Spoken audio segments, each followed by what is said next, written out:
সুপ্রিয় দর্শকবৃন্দ, আসসালামু আলাইকুম রহমতুল্লাহি ওয়া বারাকাতুহু। তৃতীয় শুভেচ্ছা নেবেন, আশা করি সকলেই ভালো আছেন।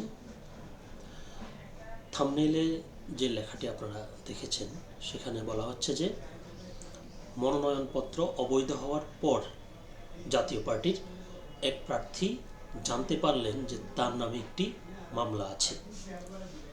তো এই প্রার্থীর মনোনয়নপত্র অবৈধ ঘোষণা করা হয়েছে। কারণ হিসেবে যেটি বলা হয়েছে সেটি হচ্ছে তার নামে যে মামলাটি রয়েছে এটি তিনি হলফনামায় উল্লেখ করেননি।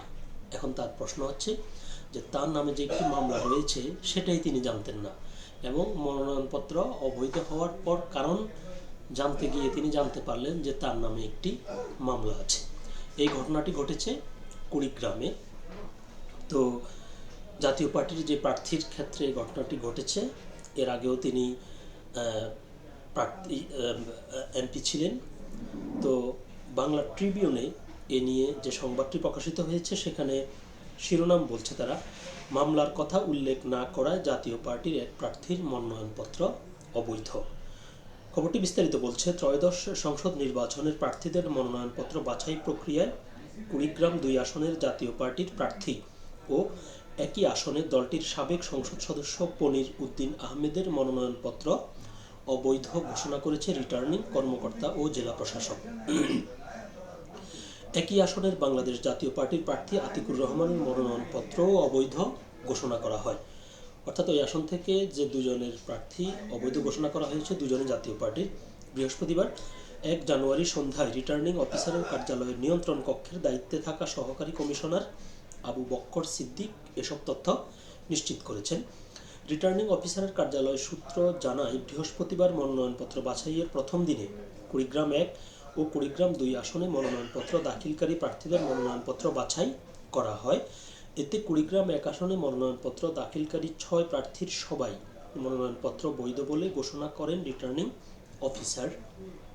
তবে কুড়িগ্রাম 2 আসনে মনোনয়নপত্র দাখিলকারী 9 প্রার্থীর মধ্যে জাফা প্রার্থী ও সাবেক সংসদ সদস্য পনির উদ্দিন আহমেদ এবং বাংলাদেশ জাতীয় পার্টির প্রার্থী আতিকুর রহমানের মনোনয়নপত্র অবৈধ ঘোষণা করা হয়। এই আসনে বিএনপি, জামায়াত ইসলামী শাসনতন্ত্র আন্দোলন ও এনসিপি সহ বাকি 7 প্রার্থীর মনোনয়ন বৈধ বলে ঘোষণা করা হয়। রিটার্নিং অফিসারের কার্যালয়ের নিয়ন্ত্রণ কক্ষ সূত্র জানায়, জাফা প্রার্থী ও সাবেক এমপি পনির উদ্দিন আহমেদের বিরুদ্ধে সম্প্রতি একটি মামলা হয়েছে, কিন্তু তিনি মামলার তথ্য হলফনামায় উল্লেখ করেননি। এ কারণে রিটার্নিং অফিসার তার মনোনয়নপত্র অবৈধ ঘোষণা করেছেন। অন্যদিকে বাংলাদেশ জাতীয় পার্টির প্রার্থী আতিকুর রহমান তার হলফনামায় বেশ কিছু তথ্য উল্লেখ করেননি, এই জন্য তার মনোনয়নপত্র অবৈধ ঘোষণা করা হয়। তবে উভয় প্রার্থী রিটার্নিং অফিসারের সিদ্ধান্তের বিরুদ্ধে আপিল করার সুযোগ পাবেন। আগামী 5 জানুয়ারি থেকে 11 জানুয়ারি পর্যন্ত আপিল করা যাবে। এখন এই বিষয়টি নিয়ে ওই প্রার্থী কি বলছেন সাংবাদিকের প্রশ্নের জবাবে, এটি শুনি।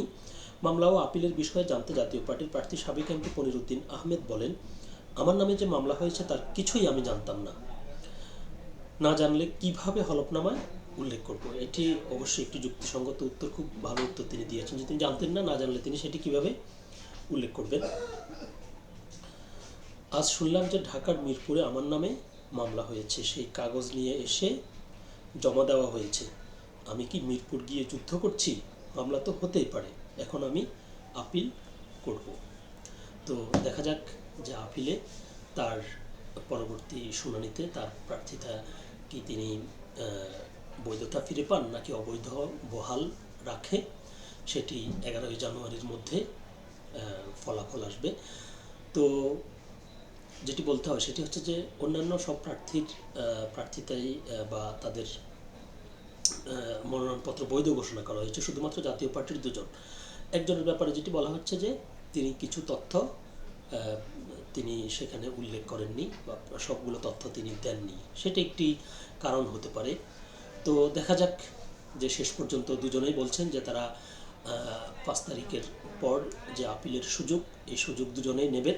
তো সেখানে সুযোগ নিয়ে তারা কি করতে পারেন বা তাদের পক্ষে না বিপক্ষে ফলাফল আসে সেটি পরে জানা যাবে। সকলে ভালো থাকবেন, সুস্থ থাকবেন। আল্লাহ হাফেজ।